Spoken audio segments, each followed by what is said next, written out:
What a ride. Hey, what's up guys? I'm Jason with Upshifting Adventures. And this is the 2024 Kawasaki ZX-10R, the Ninja.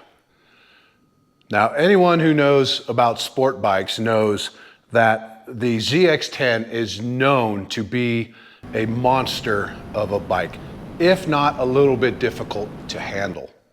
Now, I owned a ZX-10 about 15 years ago, and still to this day, it is one of my favorite motorcycles. But what I will say is I always liken it to the muscle cars of the late 60s, early 70s. They went really fast in a straight line really well. But if you ask them to turn, if you ask them to stop, you're gonna have your hands full. And that's what my Ninja was, my ZX-10 back in the day. That thing loved to go fast. It did not turn quite as well as the other sport bikes in the lineup, and it certainly didn't stop as well either. So has time and technology changed the ZX-10, or is it still that same old bull in a china shop that it used to be? Well, let's find out.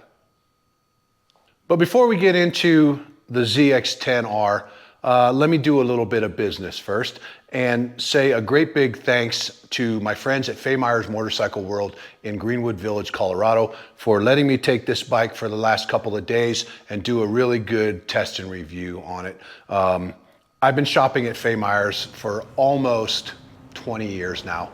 And if you're in the market for a motorcycle, give them a call. They have one of the largest showrooms in all of Colorado. Good odds that they're gonna have the bike you're looking for, and their staff is excellent, their service is fantastic, and I know you're gonna love your experience there.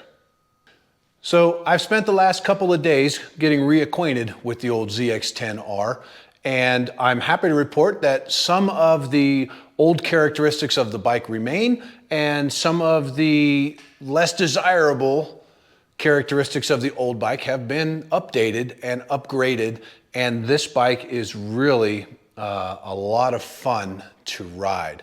Okay, let's go over some of the specs of the bike. As always, the ZX-10R is a 998cc inline 4 that's producing over 200 horsepower. The suspension is a Showa suspension with both front and rear suspension being fully adjustable. The front braking is provided via Brembo calipers, and the back brake is a Nissan. The clutch on the bike is still a cable actuated clutch. They have not changed over to a hydraulic clutch yet. It has a Mechatronics electronic steering damper. The TFT is a really, really well thought out unit, very clear, very bright, very easy to understand, and it comes with 2 different screen options for you. And that's pretty cool. It also has several different indicators in it, i.e., or for instance, your lean indicator, your throttle position indicator, and your braking indicator. So those are kind of some nice little additions to the package. The bike comes with a quick shifter that can be switched on or off by the user at any time.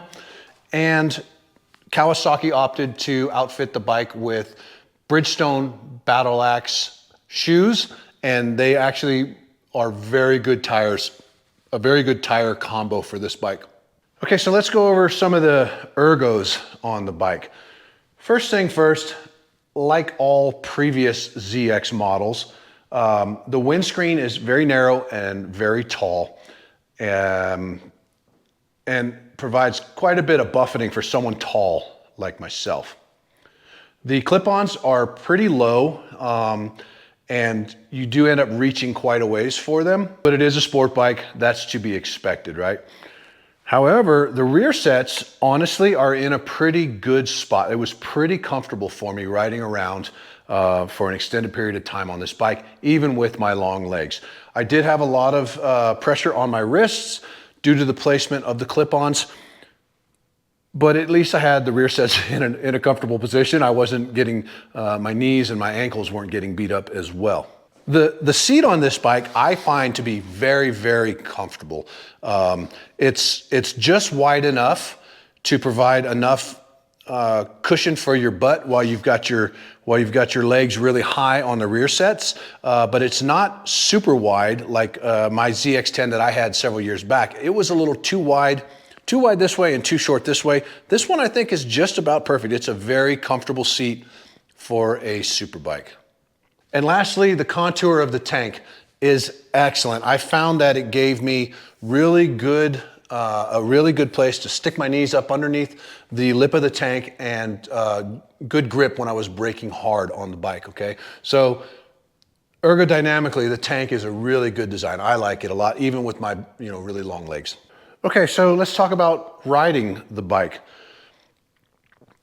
When you first throw a leg over the ZX-10 and grab the handlebars, it kind of seems to say, hey, thanks for coming, glad to have you here. Let's go really fast, right? It just, you sit on it and you're ready to go fast. It really does kind of put you in that mode. It puts you in a perfect angle. You know this thing wants to go fast, all right? When you start the bike up, the TFT is very, like I said, very well thought out, very well laid out, and has all of the stuff that you need to see, and you can also change it on the handlebar controls very easily. You can dial through different, whatever you want to be looking at, whether you want to know your fuel consumption, your miles that you've used, your miles per gallon, whatever. It's really a nice TFT.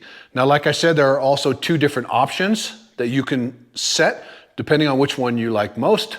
Now, there are 3 riding modes on this bike. You have wet, road, and sport, okay?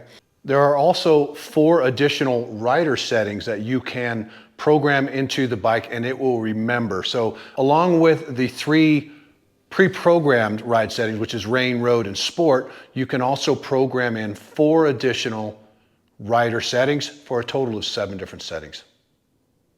They are not as fine-tunable as some of the European bikes are, but still pretty nice, okay? The controls on the handlebar are in really good positions. They're very easy to get to while you're riding, and the TFT is very easy to understand after just a couple of minutes of playing with it, right? It does come with cruise control, which is nice when you're cruising down long stretches of road and you want to kind of sit up a little bit and take the weight off of your wrists. So that's a really nice option that they put on the bike as well. So the steering on the bike is much improved over the older generations of the ZX-10. The one that I had, I had a 2009 ZX-10, and back then they had a really horrible problem with oversteering. They just were not as flickable as the other super sport bikes in the category were. I don't know how they did it or what they did, but they really seem to have fixed that up on this new version of the ZX-10R, okay? It dives into corners very well. If anything, it has a problem to oversteer. When I was riding it around some of the corners yesterday, it would kind of dive in a little farther than I had wanted it to, or while I was already in a corner, it would kind of track towards the inside of the corner a little bit. But I think that's something that could definitely be worked out with the steering damper and with just a little bit more time on the bike. The engine really seems a little anemic under 8,000 RPM.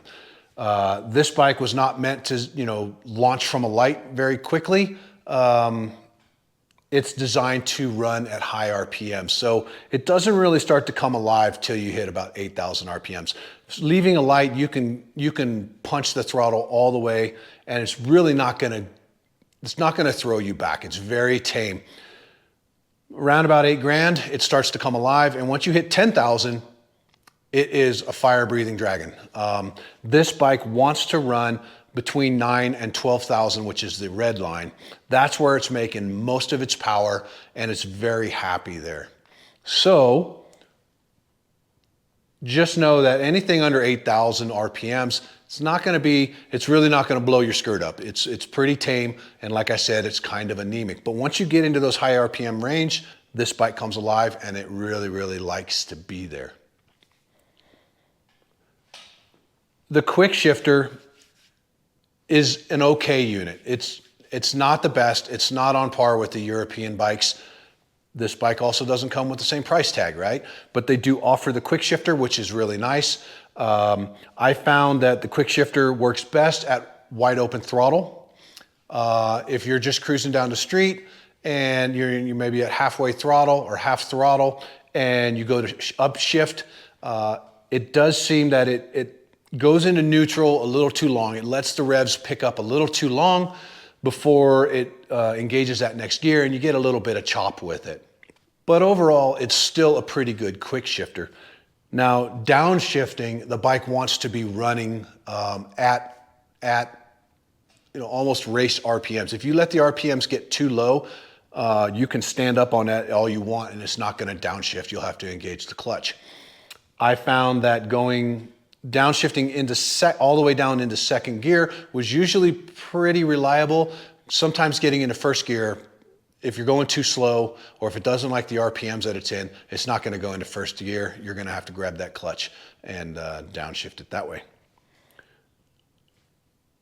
Now, because it is a cable clutch and not a hydraulic clutch, if you don't want to use quick shifter, which is very easy in the TFT to just adjust and get out of quick shift and go back into manual shifting. But if you don't want to use the quick shifter, because it is a manual clutch, I don't know, I've been riding bikes with hydraulic clutches for so long now.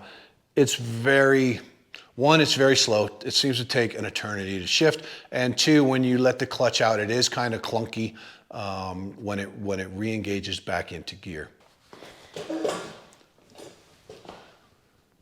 Okay, as I stated before, the Showa forks and shock are fully adjustable.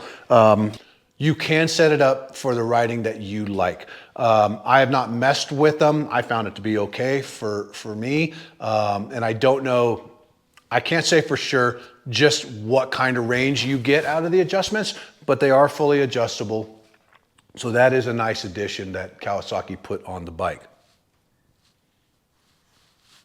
So what's the ideal riding style for this bike? Well, first and foremost, if you're looking for something that's really fun to ride around on the city streets, I don't think this is the bike. If you have access to canyons, curvy roads, or areas where you can go fast in a straight line, this bike you can't go wrong with this bike. I think once unfortunately in the city, when you go from light to light, you're really not even, by the time you get from one light to the next light, even in first gear, you're probably not to that rev limit yet. You're not up in that RPM range where the bike wants to run yet. So as an in-town bike, I mean, it's fine, right? But if you were to get this outside of town, into the twisties, man, this is one fun bike to ride. Especially now that Kawasaki has addressed that understeering problem that the ZX-10 used to have. Now the ZX-10 also comes with launch control, and it has 3 levels of launch control: 1, 2, and 3. Now, in launch control number 1 is basically the highest level of launch control, okay? So in number 1, what that will do is that will allow you to peg the throttle all the way, and the bike will rev up to about 8,500 RPMs, and it won't go above that while you let the clutch out, okay? There's a couple of other settings and things you have to do in order to be in launch control, and there's ways to get into launch control, but I'm not going to really discuss that in this video. This is just really a first ride review. But in launch control number 1, like I said, you can go up to 8,500 RPM, and it will kick out of launch control when you shift into third gear, I believe. I'm fairly certain it's third gear. Launch control will turn off at that point. Basically, it stays in launch control through first and second gear, shifting into third gear so that you don't loop the bike under full power. And in order to get into the launch control, you go through the settings, you go to you set your launch control 1, 2, or 3. Then when you're in your main menu, or excuse me, on your regular TFT screen, in order to turn on launch control, you push the select button and the up button at the same time, and launch control will kick in. So as part of the engine management system of the ZX-10, you also have 3 power levels, full, medium, and low, that are adjustable in the rider settings, as well as the Kawasaki traction control system, which is levels 1 through 5 and off, okay?